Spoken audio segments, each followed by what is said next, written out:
Bismillahirrahmanirrahim. Assalamualaikum warahmatullahi wabarakatuh. Innal hamdalillah nahmaduhu wa nasta'inuhu wa nastaghfiruh wa na'udzu billahi min shururi anfusina wa min sayyiati a'malina. Man yahdihillahu fala mudilla lahu wa man yudlil fala hadiya lahu. Asyhadu an la ilaha illallah wahdahu la syarika lahu wa asyhadu anna Muhammadan abduhu wa rasuluhu la nabiyya wa la rasula ba'dah. Ya ayyuhalladzina amanu taqullaha haqqa tuqatih wa la tamutunna illa wa antum muslimun. Ya ayyuhan nasu taqu rabbakum alladzi khalaqakum min nafsin wahidah wa khalaqa minha zawjaha wa batha minhuma rijalan katsiran wa nisaa'a wa taqullaha alladzi tasaaluna bihi wal arham innallaha kana 'alaykum raqiba. Ya ayyuhalladzina amanu taqullaha wa qulu qawlan sadida yuslih lakum a'malakum wa yaghfir lakum dhunubakum wa may yuti'illaha wa rasulahu faqad faza fawzan 'azima. Amma ba'du. Jamaah yang dirahmati Allah Subhanahu wa taala, Bapak-bapak dan juga ibu-ibu. Alhamdulillah, pertama-tama kita panjatkan puja dan puji kita kepada Allah Subhanahu wa taala yang telah menganugerahkan berbagai macam karunia dan nikmat, sehingga dengan karunia dan nikmat Allah Subhanahu wa taala kita dipertemukan kembali di masjid yang mulia ini dalam rangka menunaikan salah satu kewajiban kita kepada Allah Subhanahu wa taala, yaitu untuk sholat tarawih. Salawat dan salam semoga senantiasa tercurah limpahkan kepada Nabi besar kita Nabi Muhammad sallallahu alaihi wasallam, kepada keluarganya, sahabatnya, tabi'in, tabi'ut tabi'in, dan kepada seluruh umatnya yang senantiasa bertaat kepadanya sampai dengan hari kiamat. Jamaah yang dirahmati Allah Subhanahu wa taala, insyaallah pada kesempatan sore hari ini kita akan lanjutkan kembali pembahasan kita, yaitu dalam kitab Riyadhus Shalihin, yang dimana pada sore hari ini kita akan masuk ke dalam bab yang baru, yaitu babun fil yaqini wa tawakkuli. Bab yang membahas tentang yakin dan juga tawakal. Muallif di sini Al-Imam An-Nawawi Abu Zakaria An-Nawawi rahimahullahu taala, di mana beliau menyebutkan atau menggandengkan al-yaqin wa tawakkul, yaitu beliau menyebutkan di dalam bab ini tentang yakin dan juga tawakal. Karena memang kalau kita lihat antara yakin dan tawakal, maka ini ada hubungan yang sangat erat. Karena memang apabila seseorang memiliki keyakinan yang benar, maka nanti akan membuahkan ketawakalan dia di dalam melaksanakan perintah-perintah Allah Subhanahu wa taala, akan melahirkan ketawakalan dia di dalam menjalani kehidupan di atas dunia ini. Kemudian muallif rahimahullah taala, beliau menyebutkan firman Allah Subhanahu wa taala yang terdapat di dalam surah Al-Ahzab ayat ke-22, di mana Allah Subhanahu wa taala berfirman, a'udzu billahi minasyaitonir rajim, wa lamma ra'al mu'minuna al-ahzaba qalu hadza ma wa'adana Allah wa rasuluhu wa sadaqa Allah wa rasuluhu wa ma zadahum illa imanan wa taslima. Dan tatkala orang-orang yang beriman, ya, mereka melihat al-ahzab. Al-ahzab itu artinya kelompok-kelompok. Qalu, maka orang-orang beriman ini mereka berkata, hadza ma wa'adana Allah wa rasuluhu. Inilah yang dijanjikan oleh Allah Subhanahu wa taala dan Rasulnya kepada kita. Wa sadaqallahu wa rasuluhu, dan telah benar Allah dan Rasulnya. Wa ma zadahum illa imanan wa taslima, dan tidaklah bertambah atas mereka kecuali keimanan dan kepasrahan dirinya kepada Allah Subhanahu wa taala. Jamaah yang dirahmati Allah Subhanahu wa taala, yang pertama yang harus kita ketahui bahwa al-yakin ya di dalam agama ini memang kalau kita melihat di dalam pembahasan para ulama bahwa yakin ini memiliki kedudukan yang sangat tinggi di dalam syariat Islam. Bahkan yakin ini menjadi salah satu barometer di dalam kita menentukan hukum. Sebagaimana yang dikatakan oleh para ulama, misalkan di dalam kaidah yang mu'tabarah yang disebutkan oleh para ulama, yang ini merupakan salah satu daripada 5 kaidah yang pokok, di mana para ulama menyebutkan al-yaqinu la yuzalu bisyak. Keyakinan itu tidak akan pernah dikalahkan oleh sesuatu yang meragukan. Kemudian kita bertanya, apa yang dimaksud dengan yakin? Para ulama menyebutkan al-yaqin yakni idraku syai'. Jadi seseorang itu dikatakan sebagai orang yang yakin ya di dalam satu perkara, terutama di dalam masalah-masalah hukum, maka orang yang yakin itu ya dikatakan oleh para ulama. Salah satu contoh misalkan yang dikatakan oleh Al-Imam Ibnu Sa'di rahimahullah taala, di mana beliau menyatakan yang dimaksud dengan yakin wa al-ilmu ta'ul ladzi laysa fihi an-nasab al-mujibu lil amal. Di mana beliau mengatakan yang dimaksud dengan yakin adalah ilmu yang sempurna, yang di dalamnya tidak terdapat keraguan sedikit pun yang mewajibkan untuk beramal. Itu dinamakan dengan yakin. Karena memang yakin itu lawan daripada syak atau keraguan. Ya. Jadi yang dimaksud dengan yakin itu adalah adanya ilmu yang sempurna yang tidak ada di dalamnya keraguan sedikit pun yang mengharuskan untuk beramal. Atau kita juga bisa mendefinisikan dengan definisi yang lain, di mana yang dimaksud dengan yakin yakni idraku syai' ala ma huwa alaihi idrakan jaziman. Di mana yang dinamakan dengan yakin itu mengetahui sesuatu disertai pengetahuan yang pasti. Itu yakin. Misalkan kita mengatakan, ya saya yakin bahwa saya seorang muslim. Kenapa? Karena dia memiliki ilmu yang pasti.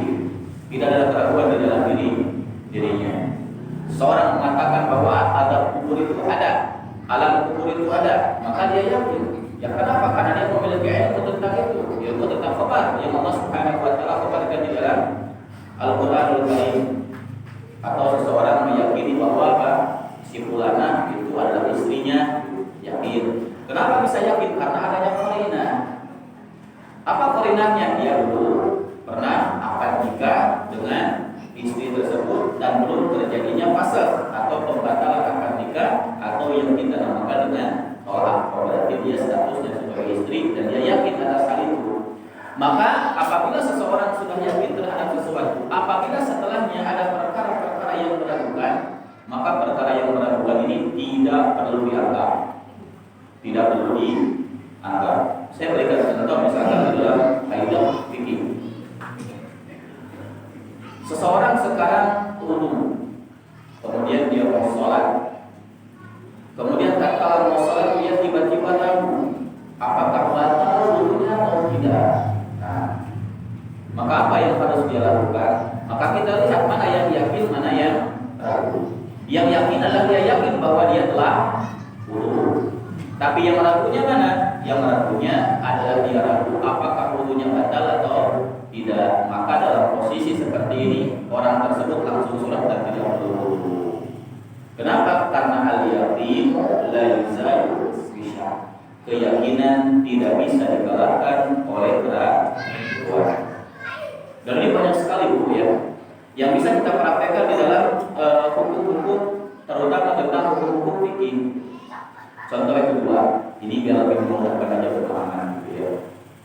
Contoh kedua, seseorang ragu, dia ragu itu istri saya atau bukan? Dia masih istri saya atau bukan? Kadang-kadang mungkin ada sebagian bapak-bapak yang seperti itu, ragu dia. Ada rumah, dia bertanya atau dia berkata kepada istrinya, saya itu ragu, mama ini masih istri saya, dia sudah bukan ya? Maka apakah kondisi seperti ini dia masih sah sebagai istrinya atau bukan? Maka jawabannya dia sah sebagai istrinya. Kenapa? Karena dia yakin dulu dia pernah akan nikah. Dan kalau seseorang itu dikatakan bukan lagi menjadi istrinya, maka harus ada bayinah, keterangan yang pasti, yaitu berupa talak, ya, atau mungkin adanya surat tertulis, adanya perjanjian yang sudah disepakati, ataupun penjelasan yang lain. Dan begitu juga kita di dalam masalah akidah. Bahkan kita telah mengetahui, Pak, Ibu yang dirahmati Allah Subhanahu wa taala, bahwa di antara syarat la ilaha illallah ada berapa? Ada berapa? 7. Salah satunya adalah al-yaqin. Ya, salah satunya adalah yakin. Di mana seseorang harus yakin bahwa Allah Subhanahu wa taala Rabb semesta alam, di mana Allah Subhanahu wa taala dan yang menghidupkan dan mematikan, yang menciptakan alam semesta, yang mengatur alam semesta, dan yang memberikan rezeki. Inilah yang dinamakan dengan kandungan daripada tauhidul rububiyah. Kemudian kita pun meyakini bahwa Allah Subhanahu wa taala satu-satunya ilah yang berhak diibadahi dengan benar. Dan selain Allah Subhanahu wa taala, apapun bentuknya, baik itu berupa syaitan lanatullah, ataupun patung, ataupun batu, ataupun matahari, ataupun apapun itu selain Allah Subhanahu wa taala, maka ini merupakan sembahan-sembahan yang batil. Maka seorang mukmin harus yakin. Begitu juga di dalam asma wa sifat. Dari barusan yang saya sebutkan adalah tauhid uluhiyah, yaitu tauhid yang berkaitan dengan ibadah kita kepada Allah Subhanahu wa taala. Ataupun kita yakin di dalam apa? Di dalam tauhid asma wa sifat, di mana kita meyakini bahwa Allah Subhanahu wa taala yang memiliki nama-nama yang mulia, kemudian sifat-sifat yang sempurna. Tidak ada seorang pun makhluk yang menyerupai sifat-sifat Allah. Tidak ada seorang pun makhluk yang menyamai kesempurnaan yang di dalam nama-nama dan sifat-sifat Allah Subhanahu wa taala. Maka seseorang itu harus yakin di dalam hatinya, dan bisa jadi permasalahan yang sangat besar. Bahkan orang itu bisa keluar daripada syariat Islam apabila dia ragu di dalam masalah tauhid. Kalau kita ditanya apa hukumnya orang yang meragukan tentang adab kubur, makanya keluar daripada agama Islam. Kenapa? Karena dia telah mendustakan ayat-ayat Allah Subhanahu wa taala. Apa hukumnya orang yang meragukan tentang keesaan Allah Subhanahu wa taala? Orang yang meragukan bahwa Allah Subhanahu wa taala yang menciptakan seluruh alam semesta, maka orang yang ragu di dalam masalah ini, maka dia keluar daripada syariat Islam. Berarti permasalahan yang dinamakan dengan yakin ini adalah permasalahan yang amat sangat besar. Meskipun nanti insyaallah di dalam pembahasan akidah, di dalam pembahasan tauhid, terutama tatkala membahas tentang syarat-syarat la ilaha illallah, maka insyaallah nanti bisa dijelaskan secara lebih sempurna. Karena di sini ada kan Ustaz yang menjelaskan tauhid. Saya tidak mau mengambil data. Wa tawakkul. Ya, begitu juga tawakal. Nah, apa yang dimaksud dengan tawakal? Silakan. Ibu-ibu tahu apa yang dimaksud dengan tawakal? Tidak ada bapak-bapak. Apa yang dimaksud dengan tawakal?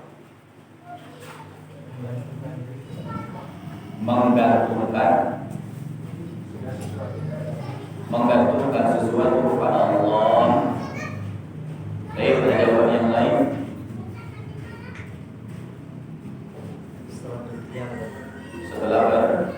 Setelah berikhtiar. Ada lagi yang lain? Baik, jawabannya betul. Para ulama menyebutkan yang dimaksud dengan tawakal atau tawakkul, yakni i'timadul qalbi 'ala Allah ma'a akhdil asbab, yaitu menyerahkan atau menggantungkan hati kepada Allah Subhanahu wa taala disertai dengan menempuh sebab.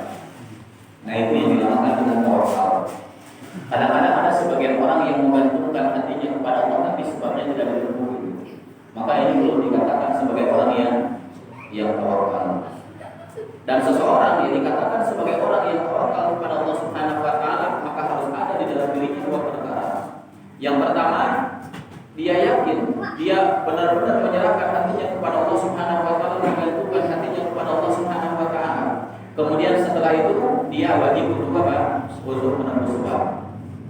Contoh sekarang di dalam kehidupan kita, kalau antum semua sakit, maka tidak bisa kita mengatakan sudahlah saya tawakal saja kepada Allah, tidak pernah minum obat, tidak pernah datang ke dokter. Maka ini konsep tawakal yang apa? Yang tidak benar. Akan tapi tawakal yang benar adalah seseorang meyakini bahwa Allah menyembuh itu. Akan tapi dia tempuh sebabnya. Apa sebabnya? Salah satu sebab yang diperbolehkan di dalam syariat Islam tatkala seseorang sakit adalah berobat. Begitu juga antum yang berumah tangga. Antum jangan mengatakan bahwa saya tawakal juga kalau Allah mendatangkan jodoh pada saya dan juga datangkan juga. Kan ada orang seperti itu. Nah maka kita katakan, tapi tawakal antum benar. Kalau antum ingin punya jodoh, ingin punya istri, antum harus menempuh sebabnya. Setelah menempuh sebab, kalau seandainya gagal sudah, berarti apa? Kita sudah apa? Sudah ikhtiar. Kita sudah menempuh sebab dan serahkan semuanya kepada Allah Subhanahu wa taala. Kemudian kita lihat di dalam ayat yang mulia ini, surah Al-Ahzab, ya. Allah Subhanahu wa taala menyebutkan di dalam ayat yang mulia ini, ayat ke-22 tentang bagaimana keadaan orang-orang beriman, yaitu para sahabat Rasulullah sallallahu alaihi wasallam. Dan ayat ini sesungguhnya kalau kita lihat menceritakan tentang keadaan yang dialami oleh Rasulullah sallallahu alaihi wasallam beserta para sahabatnya tatkala mereka terjadi di tengah-tengah mereka perang Ahzab, atau yang lebih kita kenal perang Khandaq, perang Badar. Jadi Ahzab itu jamak dari Hizb, dan nama lain daripada perang Khandaq adalah perang Ahzab. Kenapa Ustaz dinamakan dengan perang Ahzab?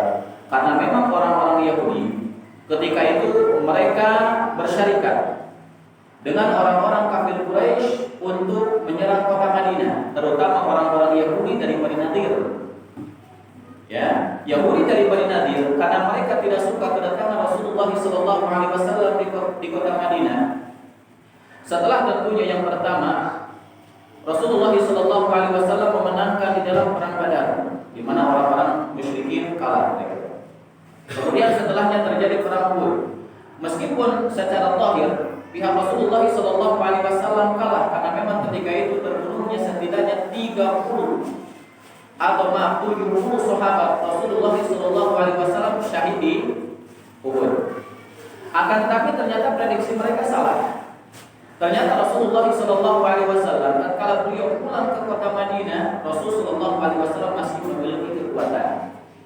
Maka melihat keadaan Rasulullah SAW ini, orang-orang Yahudi yang tinggal di kota Madinah, terutama orang-orang Yahudi dari Bani Nadir dan juga Bani Qainuqa, di mana mereka tidak suka dengan kedatangan Rasulullah SAW. Kemudian mereka berinisiatif bagaimana caranya supaya kita musnahkan Rasul dan seluruh para sahabatnya, supaya mereka hilang daripada kota Madinah. Maka mereka datanglah ke kota Mekah.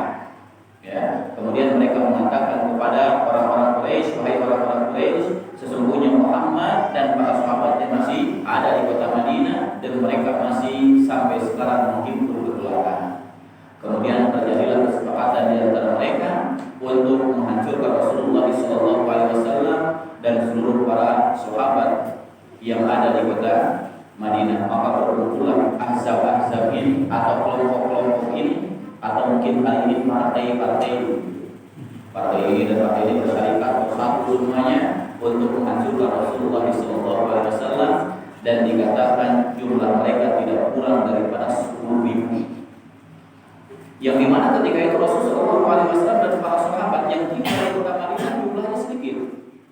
Bahkan dikatakan jumlah 10.000 ini kalau dibandingkan dengan penduduk kaum muslimin yang ada di kota Madinah secara keseluruhan, mulai daripada anak-anak yang masih kecil-kecil sampai orang dewasa, sampai orang tua yang sudah tua renta, kalau dibandingkan dari segi jumlah, maka masih banyak kelompok orang-orang musyrikin yang berjumlah 10.000. Ya.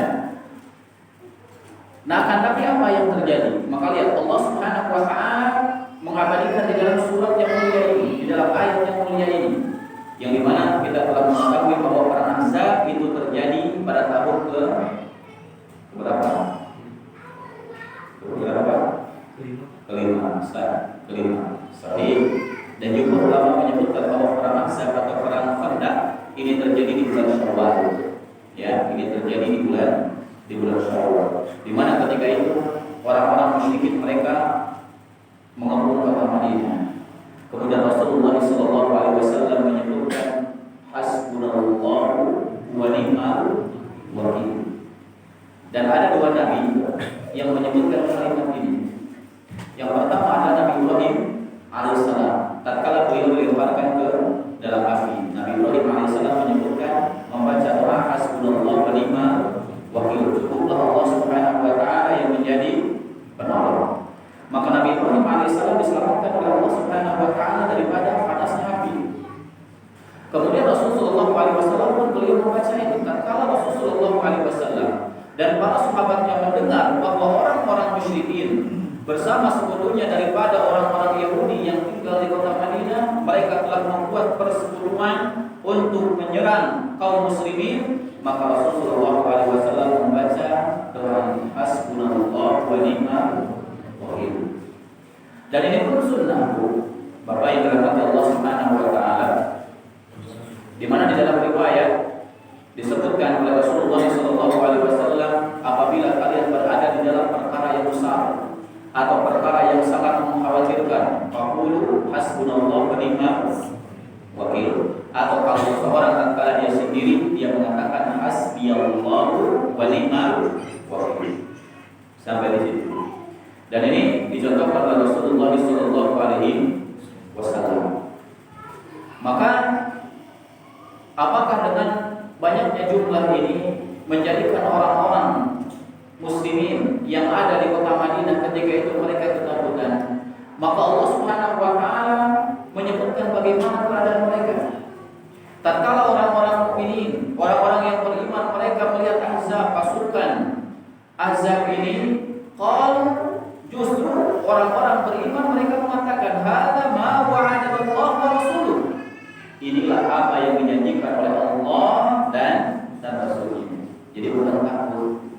Justru mereka semakin yakin bahwa janji Allah Subhanahu wa taala, janji Rasulullah SAW akan senantiasa datang atau akan segera datang, yaitu janji Allah dan Rasul-Nya akan diberikan an-nusrah, akan diberikan kemenangan. Dan mereka ingat ya tentang bagaimana kejadian yang dialami oleh orang-orang terdahulu, di mana Allah Subhanahu wa taala menyebutkan di dalam Al-Qur'an yang dimana orang-orang itu tidak akan pernah masuk ke dalam surga sampai mereka diuji dengan ujian yang sangat besar. Masatul ba'sa wal dharra.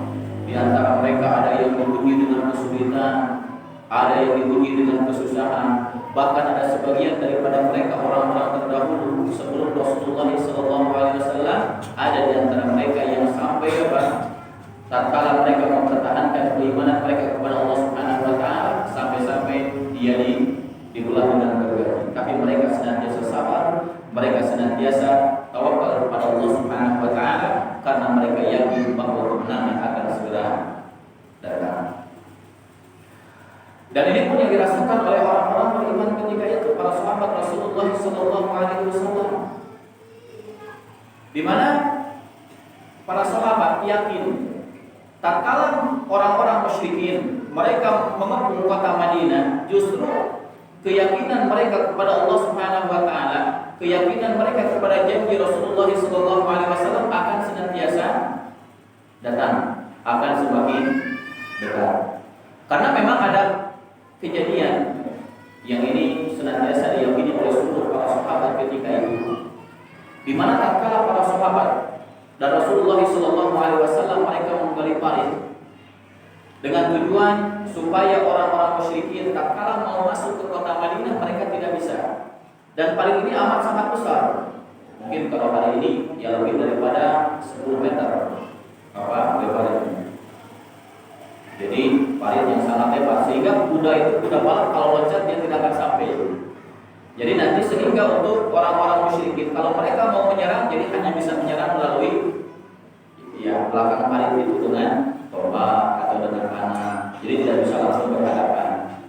Karena memang jumlah umat Islam ketika itu sedikit. Maka ide dari Salman Al-Farisi ini dilaksanakan oleh Rasulullah SAW. Akan tapi ada kejadian yang sangat diingat oleh seluruh para sahabat tentang dekatnya kemenangan yang akan mereka dapatkan. Di mana tatkala mereka menggali parit, tiba-tiba di dalam parit itu ada batu yang sangat besar. Ya, ada batu yang sangat besar. Kemudian seluruh para sahabat tatkala mereka mau menghancurkan batu itu, maka tidak ada satupun sahabat yang mampu untuk menghancurkannya karena batu itu amat sangat kuat. Kemudian Rasulullah SAW beliau datang dan beliau memukul batu itu sebanyak 3 kali. Dan setiap pukulan Rasulullah SAW Rasul tersenyum. Kemudian setiap Rasulullah SAW memukul maka keluar cahaya dari batu itu. Kemudian sampai akhirnya batu itu terbelah menjadi 3.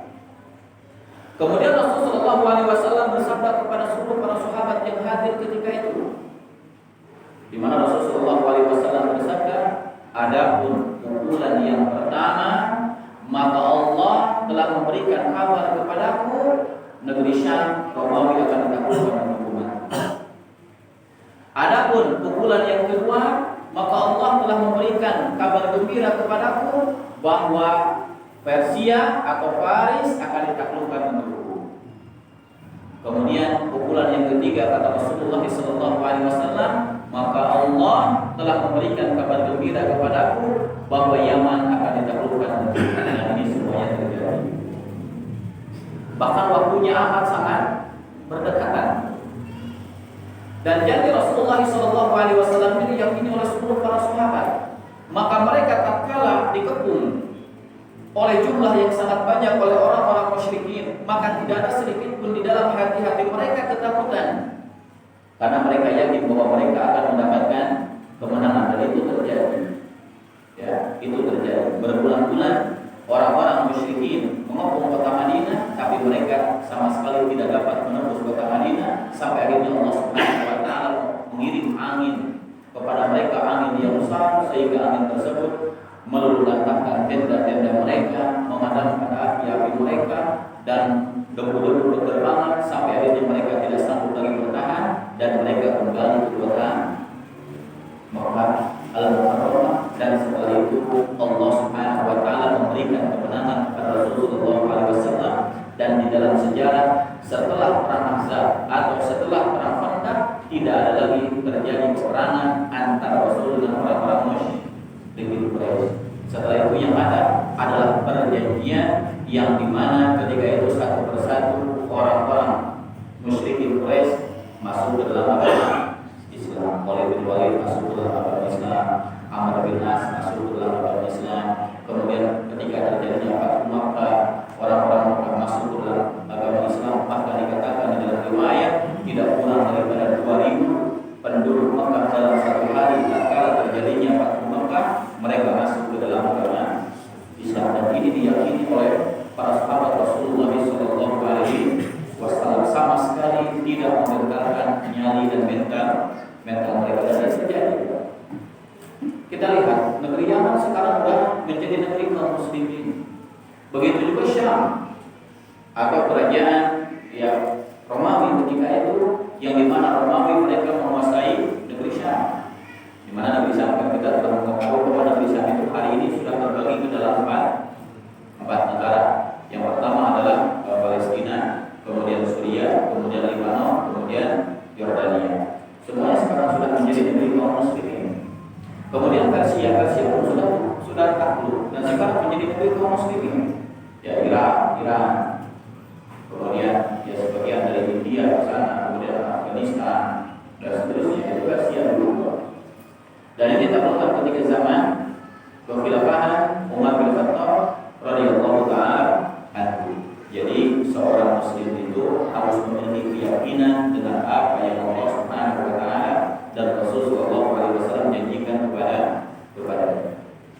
Dan kita harus yakin.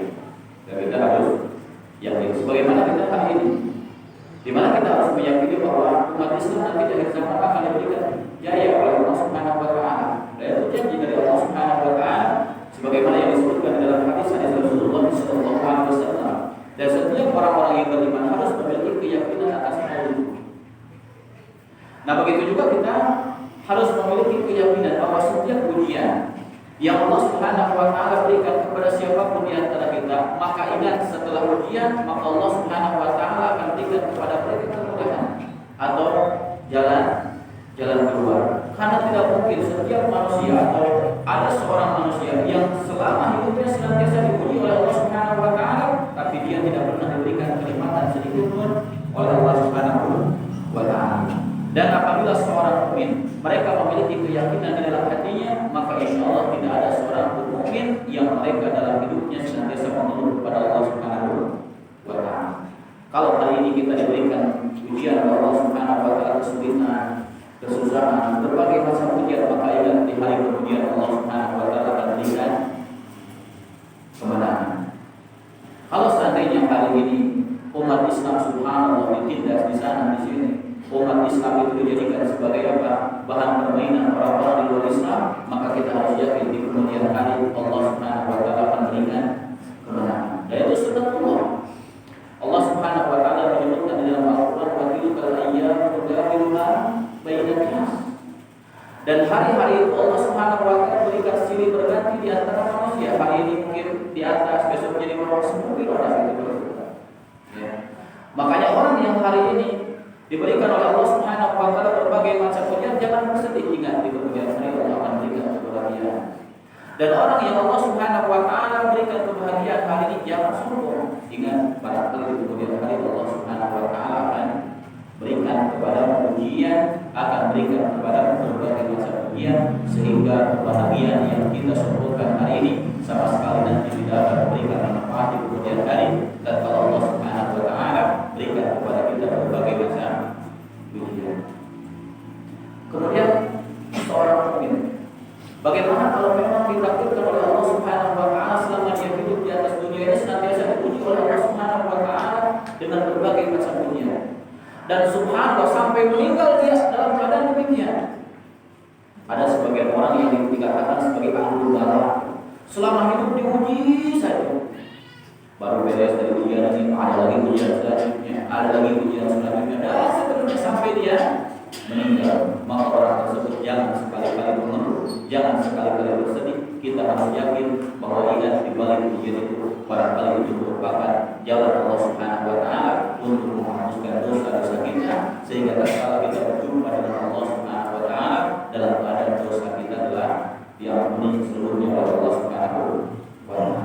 Jadi seorang mukmin itu Bapak yang dirahmati Allah Subhanahu wa taala harus memiliki keyakinan yang kuat tentang semua janji-janji Allah Subhanahu wa taala.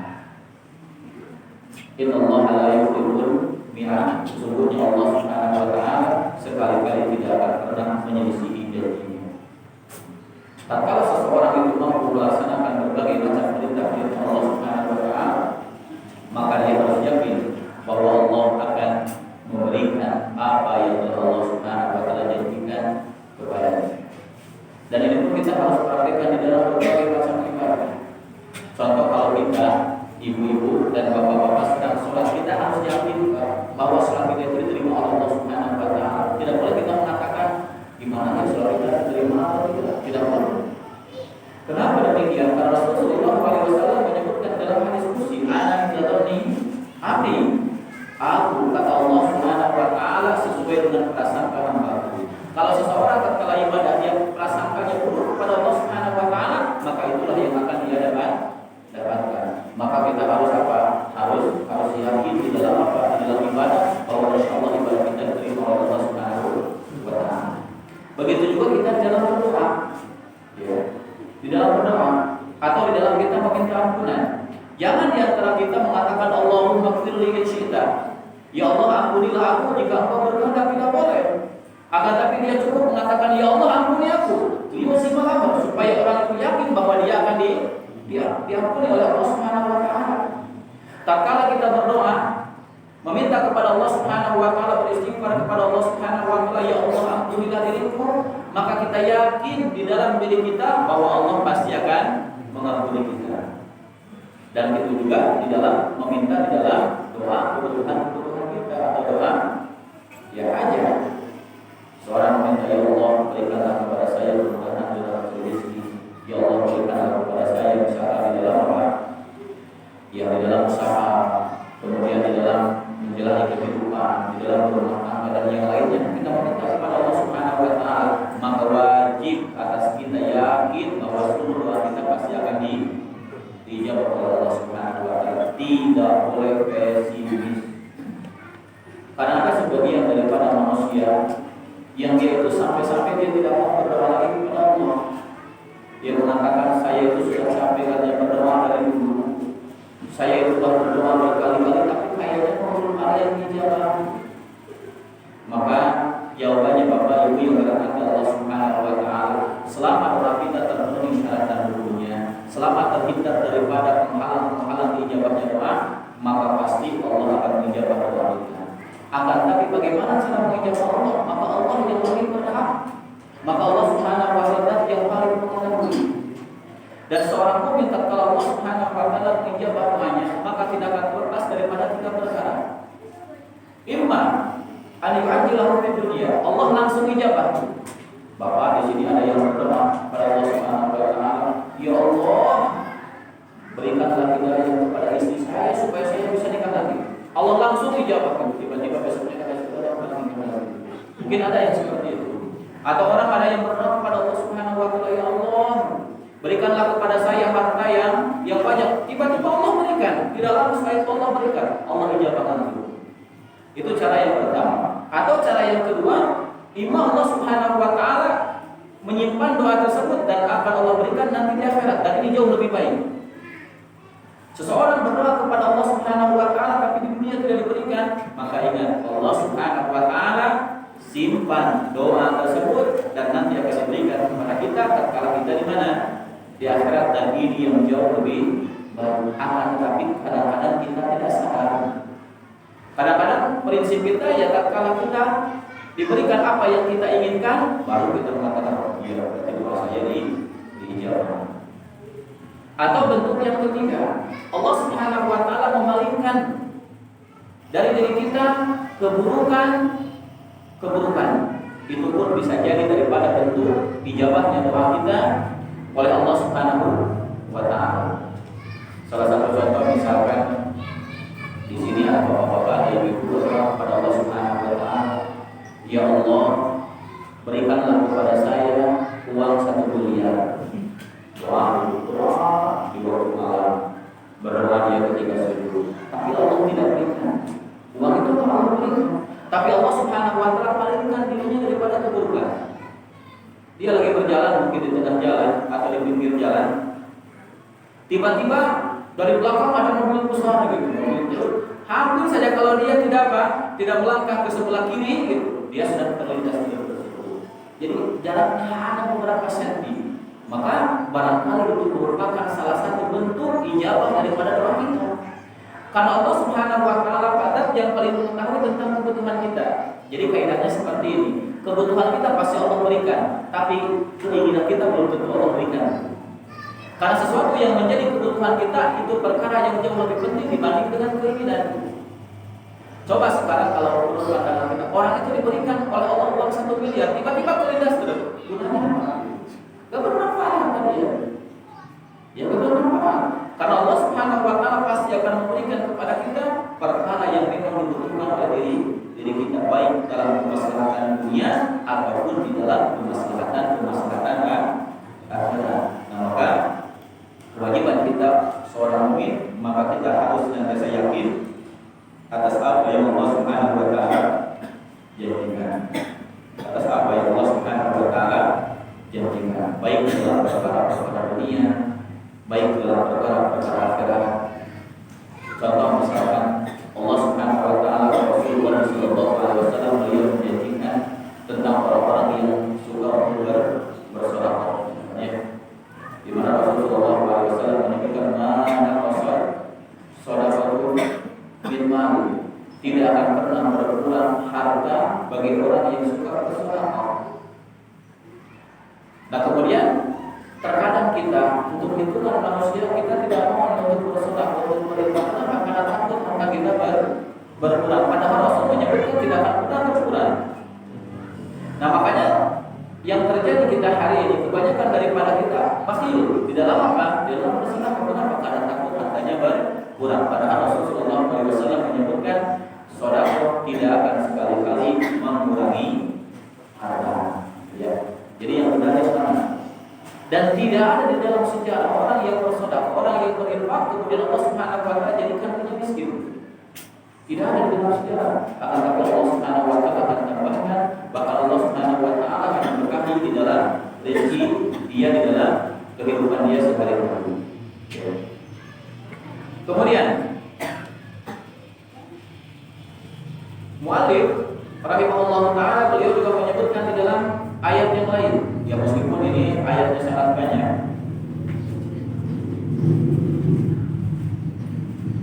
Ya, akan tetapi saya akan ambil sebagian daripada ayat kita nanti akan masuk ke dalam hadis,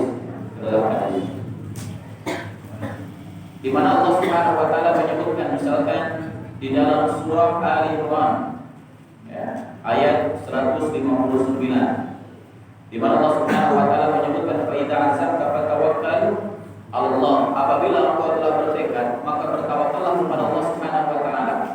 Nah, tetapi sebelumnya Bapak yang dirahmati Allah Subhanahu wa taala ini ada ayat. Contoh misalkan ini di dalam surat Ali Imran 173 sampai dengan 174. Alladzina qala lahumun nas innan nas qad jama'u lakum fakhshawhum fazadahum imana wa qalu hasbunallahu wa ni'mal wakil. Fanqalabu bi ni'matin minallahi wa fadlin lam yamsashhum su'un wattaba'u ridwanallahi wallahu dzu fadlin 'adzim. Ayat ini menceritakan tentang keadaan orang-orang yang beriman yang tatkala mereka ditakut-takuti oleh musuh-musuh Islam. Ya, tatkala mereka mengatakan an-nas yang pertama, alladzina qala lahumun nas, dan orang-orang yang berkata kepada orang-orang yang beriman, an-nas manusia, yang dimaksud di sini apa? Nu'aim bin Mas'ud. Kemudian an-nas yang kedua, innan nas, yang dimaksud nas yang kedua adalah Abu Sufyan, sebagaimana yang dikatakan oleh ulama tafsir. Dan ini ayat ini terjadi tatkala sebelum Rasulullah SAW melaksanakan atau terjadinya perang Uhud. Ya, terjadinya perang Uhud. Akan tapi nanti insyaallah pembahasannya mungkin di dalam kitab-kitab sirah. Sengaja saya lewat ayat ini. Nah, tapi kita mengambil satu ayat yang menjelaskan tentang tawakal. Dan tawakal ini hukumnya wajib sebagaimana yakin. Karena tatkala seseorang memiliki azam, memiliki tekad, maka dia harus tawakal kepada Allah Subhanahu wa taala. Fa idza azamta fatawakkal 'ala Allah. Apabila engkau berazam, bertekad, maka bertawakallah kepada Allah Subhanahu wa taala. Ya, maka bertawakal kepada Allah Subhanahu wa taala. Kemudian lanjut kepada hadis. Ani bin Abbas radhiyallahu anhu, dari Abdullah bin Abbas semoga Allah Subhanahu wa taala meridhai kepada keduanya.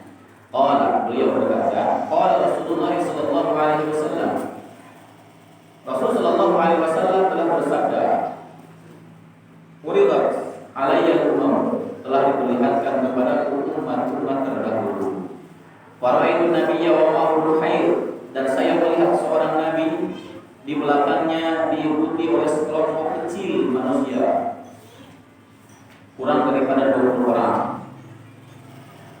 Wa nabiyyu ma'ahu rajulun wa rajulan, ada juga seorang nabi yang mengikutnya hanya satu orang atau dua orang, sedikit sekali pengikut.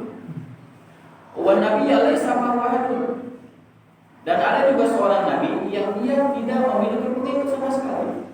Ini dilihatkan oleh Allah Subhanahu wa taala kepada Rasulullah SAW tentang nabi-nabi terdahulu. Ada nabi yang pengikutnya hanya belasan orang, ada nabi yang pengikutnya hanya satu orang, dua orang, bahkan ada nabi yang tidak memiliki pengikut sama sekali. Jadi dakwahnya ditentang oleh seluruh masyarakat, tapi mereka bersabar. idru fi'ali sawadun azimun fadhanantu annahu ummati, dan dilihatkan kepadaku ada sekelompok manusia yang sangat besar, dan saya mengira, kata Rasulullah SAW, bahwa mereka adalah umatku. Faqilali, maka dikatakan kepadaku, ada Musa wa qaumuhu, ini adalah Nabi Musa dan kaumnya. Berarti Nabi Musa AS memiliki pengikutnya yang banyak, memiliki umatnya banyak. Walakin indur ilal ufuqi, akan tapi wahai Muhammad, lihatlah kepada ufuk. Pada waktu faidah sawadun azimun, maka saya melihat kepada ufuk tersebut, dan di sana terdapat kelompok yang sama besar. Faqilali, maka dikatakan kepadaku, undur ilal ufuqil akhar, lihatlah kepada ufuk yang lainnya. Faidah sawadun azimun, ternyata di dalam ufuk tersebut terdapat juga kelompok yang sangat banyak. Faqilali, maka dikatakan kepadaku, hadhihi ummatuha, ini adalah umatku. Umat Nabi Muhammad SAW umat yang paling banyak. Dilihat daripada satu ufuk, ternyata penuh dengan manusia, kemudian di ufuk yang lain dilihat penuh juga dengan manusia, ternyata itu adalah umat Nabi Muhammad SAW. Wa ma'hum sab'una alfan, dan di antara mereka ada 70.000 manusia, yadkhuluna jannata bighairi hisabin wala adabin, yang mereka masuk ke dalam surga tanpa dihisab, tanpa diadab. Karena memang hisab itu bagian daripada adab. Ya, dan tidak ada seorang mukmin yang dihisab nanti di hari kiamat kecuali hisab itu juga telah termasuk daripada bagian adab. Kemudian Rasulullah SAW bangun. Fadakhala manzilahu. Kemudian Rasulullah SAW masuk ke dalam rumahnya. Faqala an-nasu fi ulaika alladziina yadkhuluna jannata bighairi hisabin wala adab. Faqala ba'dhum, maka manusia terjadi perbincangan yang sangat sengit di antara mereka. Siapakah orang yang termasuk ke dalam 70.000 manusia yang masuk ke dalam surga tanpa hisab dan tanpa adab? Di mereka sibuk berargumen. Faqala an-nas, maka terjadi apa? Perbincangan di antara manusia. Dan berkata salah seorang di antara mereka atau sebagian daripada mereka, fala'allahum alladziina sahibu Rasulullah, barangkali 70.000 manusia ini yang masuk surga tanpa hisab dan adab, mereka adalah sahabat Rasulullah SAW, menurut pendapat sebagian mereka.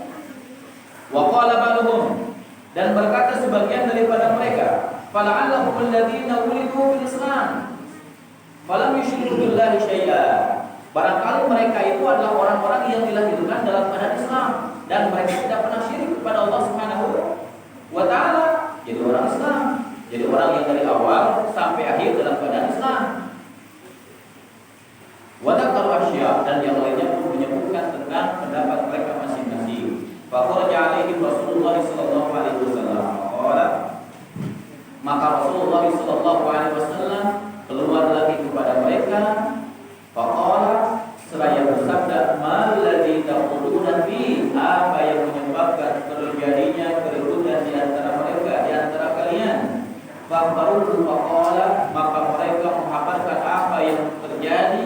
Maka Rasulullah sallallahu alaihi wasallam bersabda, humul ladzina la yarqun, yang termasuk ke dalam 70.000 sahabat atau 70.000 manusia yang masuk surga tanpa hisab dan tanpa adab, humul ladzina la yarqun, yaitu orang-orang yang tidak pernah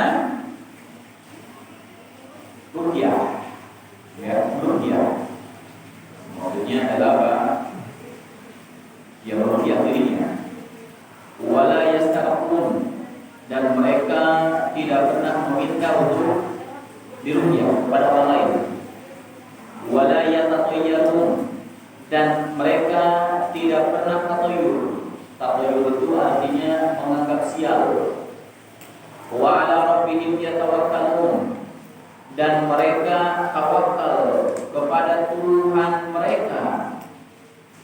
Faqama Ukasha bin Mihsan, maka berdirilah Ukasha bin Mihsan, faqala, seraya beliau berkata, Allah an yaj'alani minhum, wahai Rasul, doakan kepada Allah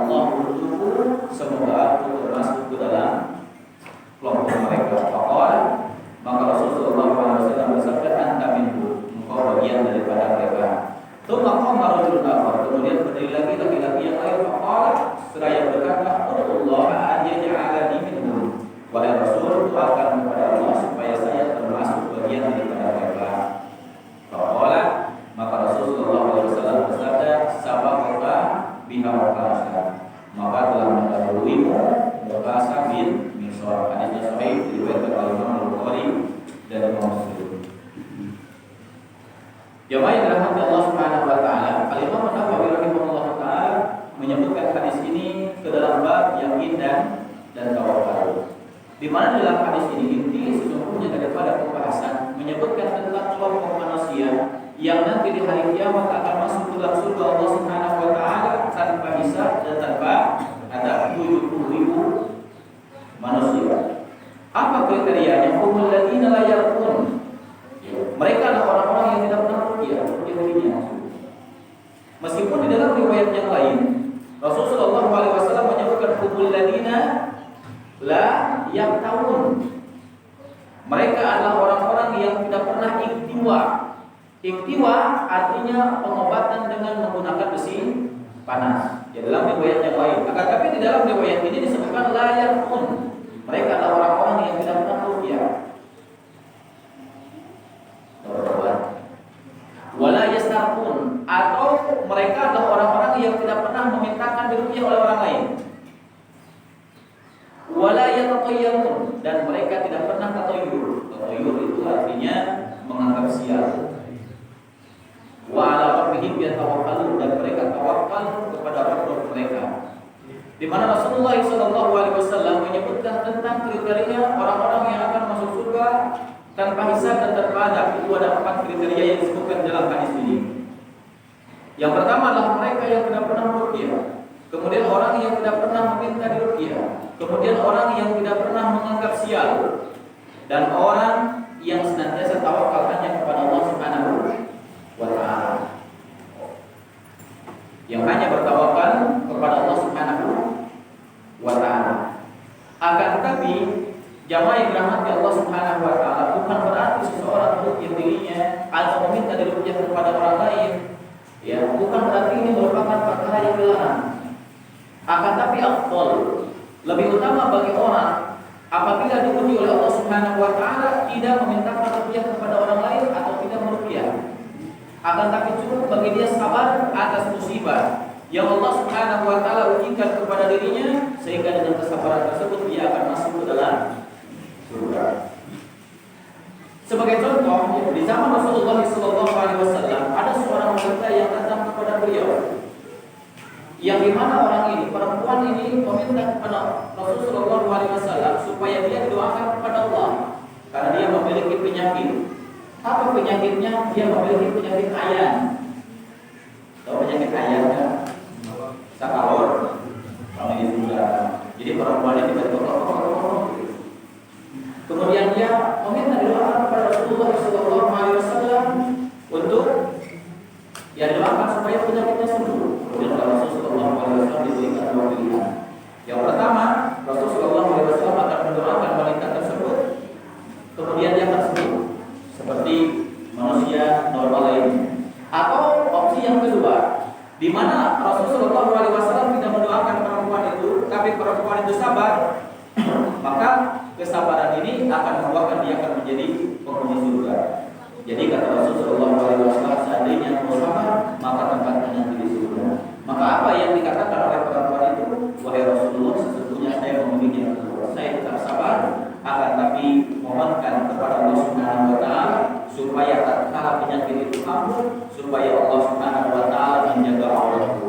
Jangan sampai auratnya terluka. Ya, auratnya terluka.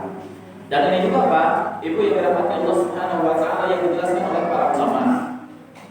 Tatkala seseorang ditimpa oleh Allah Subhanahu wa taala penyakit, maka mana yang lebih utama bagi seseorang tatkala dia memiliki penyakit? Apakah berobat atau dia sabar? Ini bahasa orang. Kalau kita memiliki penyakit, mana yang lebih utama bagi kita? Apakah kita cukup bersabar sehingga dengan penyakit itu akan menghapuskan dosa-dosa kita, atau kita segera berobat? Mana yang lebih utama?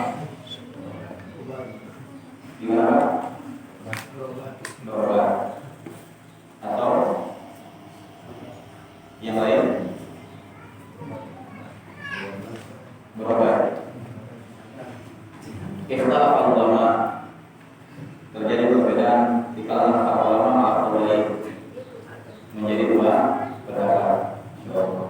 Dan dua ulama memang terjadi juga di tengah-tengah daripada para ulama. Sebagian para ulama menyebutkan bahwa obat yang lebih utama karena Allah Subhanahu wa taala Rasulullah SAW memerintahkan seorang yang sakit untuk berobat. Kemudian sebagian para ulama menyebutkan bersabar jauh lebih utama. Kenapa? Berdasarkan hadis ini dan berdasarkan riwayat-riwayat yang lain sebagaimana apa yang dilakukan oleh Nabi Ayub alaihissalam. Di mana Nabi Ayub tidak disebutkan riwayat bahwa beliau berobat ke sana kemari, tapi beliau cukup bersabar. Di mana Nabi Ayub menyebutkan asbiru wa ashkur, dia hanya bersabar dan bersyukur. Ya, bersabar dan bersyukur itu yang dilakukan oleh Nabi Ayub alaihissalam. Kenapa? Karena pahala orang yang bersabar dan kalau dipuji oleh Allah Subhanahu wa taala, ini pahalanya amat sangat besar. Di mana Allah Subhanahu wa taala menyebutkan inna ma yuwaffas sabiruna ajrahum bighairi hisab. Sesungguhnya kami akan berikan kepada orang-orang yang sabar pahala kepada mereka tanpa batas. Sebagaimana mengatakan demikian. Akan tapi Allah alam. Kita lihat dari segi kondisi manusia tersebut. Yang pertama, kalau seandainya orang tersebut mampu bersabar dan tatkala dia dipuji oleh Allah Subhanahu wa taala dengan pujian, dengan penyakit dan dia tidak mengeluh, tidak arang, tidak melukat, dia subhanallah mampu sabar, maka jawabannya bersabar di atas itu, maka itu jauh lebih utama. Akan tapi bagi orang yang tidak mampu sabar, saya itu kan orang yang tidak bisa sabar. Kenapa? Karena saya harus menafkahi anak, menafkahi istri, kemudian saya berusaha kalau sampai saya tidak bisa. Maka bagi orang yang seperti ini, maka dia berobat jauh lebih utama. Ya, jauh lebih utama. Ya, jauh lebih utama. Jadi jawabannya dilihat daripada kondisi orang masing-masing. Karena kondisi si A dengan si B itu bisa berbeda. Ya, bisa berbeda. Contoh misalkan ada seorang yang dia seorang ustaz, kiai biasanya, dan juga orang yang mungkin dia kesehatan gitu aja. Ketika ditimpa penyakit kan beda. Kalau misalkan sebut karena dibutuhkan oleh Tuhan, maka dia harus sehat gitu. Karena dia harus menyampaikan firman-firman Allah Subhanahu wa taala dan seterusnya. Berarti ketika kondisi seperti itu dia berobat insyaallah lebih.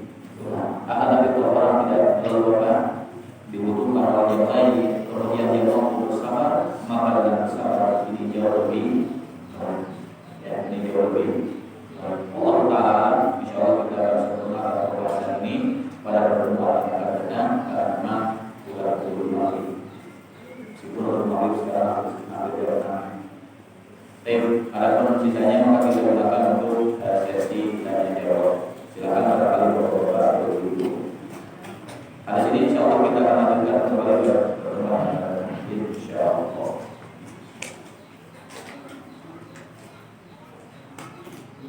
Jadi kan waktu di jemaah mengenai perbedaan rukyah dengan doa dan rukyah doa suatu penyakit. Itu kan misalkan kalau untuk berdoa sendiri katanya yang sekarang kali kemudian mau bukan saya melakukan dulu. Untuk orang lain dengan rukyah perbedaan tipsnya di mana? Merukyah diri sendiri dan merukyah kepada orang lain secara umum itu tidak ada perbedaan.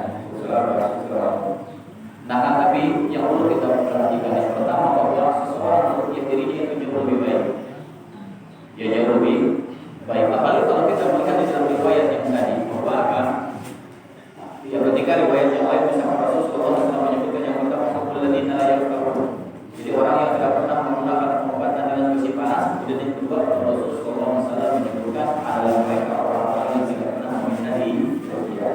Jadi kalau riwayat yang kedua tidak menyebutkan rukyah sendiri, akan tapi yang tidak akan mendapatkan masuk surga tanpa hisab dan tanpa adab itu adalah orang yang meminta dirukyahkan kepada orang lain. Yang pertama yang ingin saya katakan Bapak Ibu yang dirahmati Allah Subhanahu wa taala, bahwa rukyah yang paling utama adalah rukyah sendiri dan setiap kita itu bisa merukyah dirinya sendiri. Jadi kalau Bapak atau Ibu ingin merukyah, maka rukyah dengan apa? Diri sendiri. Bagaimana Ustaz saya tidak bisa? Maka baca ayat-ayat Allah Subhanahu wa taala yang bisa.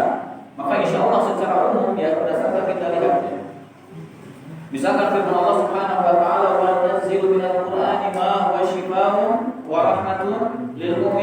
dan telah kami jadikan di dalam Al-Quran ini syifa sebagai obat. Para ulama tafsir menyebutkan obat di sini adalah obat lahir dan obat batin, warahmatan lil mu'minin, dan rahmat bagi orang-orang beriman. Jadi secara umum bahwa Al-Quran ini sebagai obat dan bisa dijadikan sebagai obat ruqyah. Nah, tapi memang ada cara ruqyah syariah. Ruqyah syariah sesungguhnya kalau kita lihat Pak, di antara syarat-syarat ruqyah yang pertama yang dibacakan adalah hadis atau doa-doa atau Quran. Yang tidak boleh adalah doa-doa jampe-jampe dan meminta kepada selain Allah Subhanahu wa taala. Itu syarat ruqyah yang pertama. Kemudian yang kedua, ruqyah ini harus apa? Harus yakin orang yang meruqyah bahwa ini hanya sebagai sebab dan tidak menjadi apa? Sebagai penyembuh. Akan tapi apa yang dia baca, apa yang diruqyahkan kepada dirinya ini hanya sebagai sebab. Sebenarnya hanya itu. Dan adapun misalkan kalau seseorang sekarang ketika meruqyah dia membaca apa? Misalkan dia membaca Bismillahirrahmanirrahim, kemudian dia membaca ayat kursi, kemudian membaca ayat-ayat Tuhan dari surat Al-Baqarah dan seterusnya gitu kan. Karena memang banyak sekali apa? Ruqyah yang disampaikan oleh Rasulullah SAW, maka ini sifatnya sunnah. Bisa dipahami ya?